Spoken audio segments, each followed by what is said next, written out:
नमस्कार, स्वराज एक्सप्रेस में आप सभी का स्वागत है। मैं हूं आपके साथ कविता पांडे। बुलेटिन की शुरुआत करेंगे जहां केंद्रीय मंत्री अनुराग ठाकुर ने छत्तीसगढ़ के पहले चरण के मतदान के दौरान सुकमा में हुए हमले को लेकर छत्तीसगढ़ सरकार पर सवाल उठाए हैं।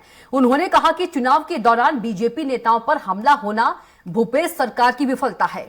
अनुराग ठाकुर ने कांग्रेस नेताओं और इंडिया गठबंधन पर भी जमकर हमला बोला। उन्होंने कहा कांग्रेस नेताओं पर भ्रष्टाचार के आरोप लगाते हुए कहा कि कांग्रेस के लिए छत्तीसगढ़ एटीएम बन गया था।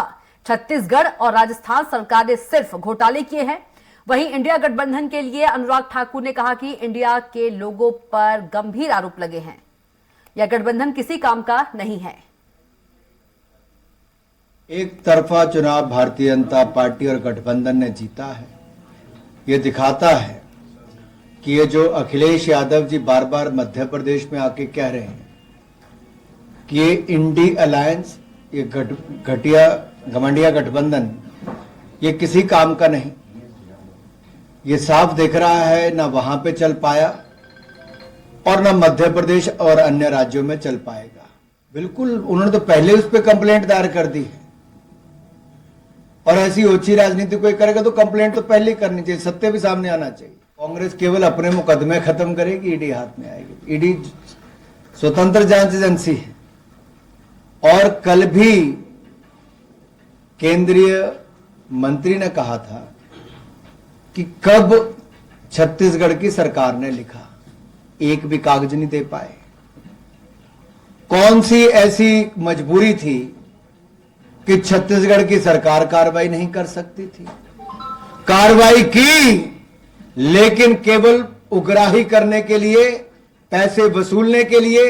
ये वसूली की सरकार भूपे करो और महादेव ऐप चलाओ। जब हम पहले कहते थे भ्रष्टाचार करो, भूपे करो, वही हुआ। 508 करोड़ रुपया भूपे किया और महादेव ऐप चलती रही। ये कांग्रेस का भ्रष्टाचार का सिस्टम है। ये बहुत बड़े सवाल खड़े करता है। भारतीय जनता पार्टी के कार्यकर्ता और नेताओं की हत्या चुनावों के बीचों बीच हो जाती है। क्या कारण है? जिस दिन प्रधानमंत्री जी की सभा हो उस दिन नक्सलियों से मुठभेड़ हो। कौन लोग हैं इसके पीछे? ये बघेल सरकार क्या करती रही इतने साल? और मेरा तो केवल सवाल इतना है, चुनाव में अच्छा करने के लिए या मदद लेने के लिए कांग्रेस किस किस के साथ जुड़ी है, ये समझना पड़ेगा। विदेशी ताकतें, विदेशी धन चुनावों को प्रभावित कर रहा है। नक्सली हमले, भारतीय जनता पार्टी के कार्यकर्ताओं की हत्या, ये कई सवाल खड़े करती है कि कांग्रेस ओछी राजनीति करते हुए विदेशी धन, बल, इन सब का प्रयोग कैसे कर रही है। ये महादेव ऐप हो या अन्य ऐसे सबूत हो, वो आप सबके सामने आए। बघेल जी के नजदीकी जितने अधिकारी हैं, आप देखिए ना क्या हाल है। करोड़ों रुपए पकड़े कि कहां से आ रहे हैं? अरे कांग्रेस के नेताओं, खड़गे जी बताओ तो सही, ये एटीएम कैसे कांग्रेस ने छत्तीसगढ़ को अपना बना लिया? कितना लूटा इस राज्य को।